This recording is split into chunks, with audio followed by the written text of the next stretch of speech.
Msitupie polisi yoyote mawe. Wachaneni na yeye. Tafadhali naomba muachane na yeye. Wacha tuendelee na mkutano wetu, si ndio? Wangapi wanasema tuendelee? Nini nasema niko nyumbani. Tafadhali wachana na polisi. Tafadhali wachana na polisi. Wacheni kutupa mawe. Hata hao wametutupia tear gas, tunawapenda.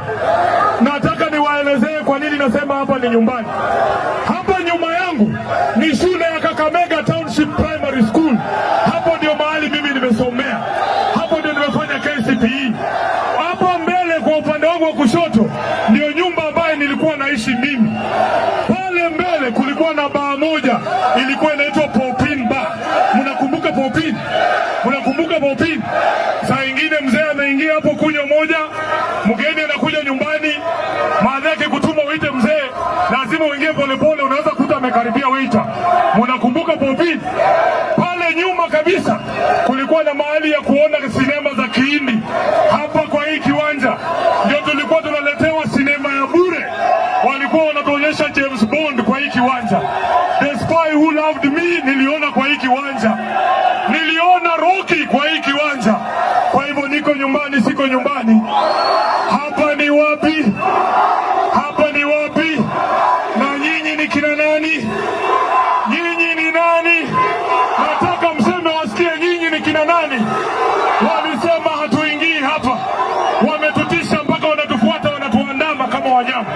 Nataka niseme mambo mawili. Kule Kitengela waliua ndugu yetu mmoja miaka 28 anaitwa Vincent.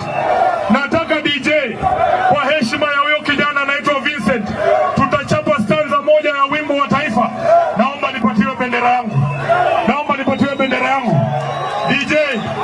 DJ, nataka sisi sote kwa heshima ya huyo shujaa anaitwa Vincent tupige stanza moja ya kwa Kiswahili ya wimbo wa taifa wa Kenya. Twende kazi DJ. Twende kazi.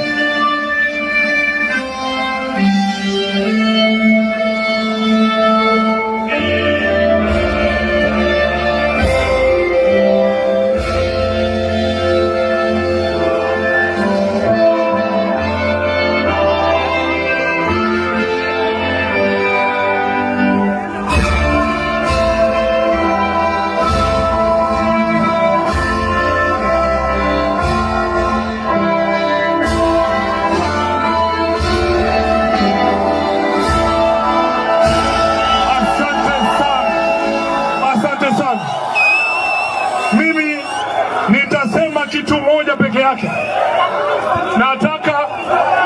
Nataka nieleze ni kwa nini Sifuna huyu wenu anaandamwa. Mimi naandamwa kwa kukumbusha William Ruto kwamba uliweka mkataba na baba Raila Amolo Odinga ya kwamba utaheshimu haki za watu kukutana kwa amani jinsi ambavyo tumekutana hapa. Kwa nini unatutupia tear gas? Hiyo si ni kukuvuka mkataba na baba?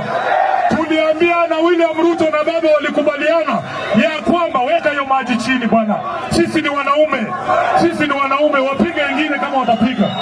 Wapige wengine kama watapiga. Tuliambia William Ruto mambo ya kuua vijana wetu itakoma. Wameua hawajaua. Wameua hawajaua. Tuliambia huyu jamaa awache kuangamiza ugatuzi kule Nairobi. Wamechukua sasa ati Musalia ndio gavana wa Nairobi. Si hiyo ni kukandamiza ugatuzi? Makosa yangu kubwa sana. Nimesema kwamba Ruto 2027 lazima aende nyumbani. Na nasema hivyo kwa sababu ni hii mmentuma. Ruto, tafadhali wacheni fujo. Hii mkutano haikuishi bwana, leo watatuua tukiwa hapa Malemba. Kwa hivyo nataka nikamilishe nikisema sisi kama kikosi cha Linda Mwananchi tutatembea Kenya nzima, lakini tumeombwa na ndugu zetu Waislamu. Tumeombwa na ndugu zetu Waislamu ya kwamba kwa sababu ya mambo ya Ramadhani tupumzike kidogo, alafu tukimaliza Ramadhani tuende Mombasa. Wangapi wanasema tuende Mombasa? Wangapi wanasema tufike Mombasa? Jambo la mwisho, kuna ndugu yetu mwingine hapa anaitwa Anthony Kibageni. Kwa sababu wamesema Ruto one term, yule speaker Weta anamwandama kama mnyama.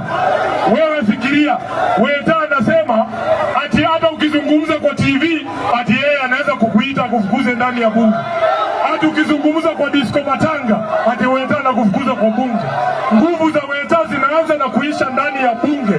Hawezi kunifuata mpaka kwa bedroom ati nikipiga miss moja unanifukuza bunge wiki 3. Semeni Weta, shame on you. Shame on you. Asante sana, Mungu wabariki. Nataka nimkaribishe. Munaniona vizuri? Munaniona vizuri? Mimi ndio Sifuna. Kwa maombi yenu na kwa mapenzi ya Mwenyezi Mungu nasimama hapa Kakamega nikiwa bado katibu mkuu wa chama cha ODM, senata wa kaunti ya Nairobi na naibu kiranja wa walio wachache kwenye bunge la Senate. Hapa ni nyumbani. Hapa ni nyumbani. Nataka viongozi ambao wamefika hapa, vijana, leo hatutupii polisi yoyote mawe. Wacha watupe tear gas, tunazima kama bangi ya jana na mkutano unaendelea.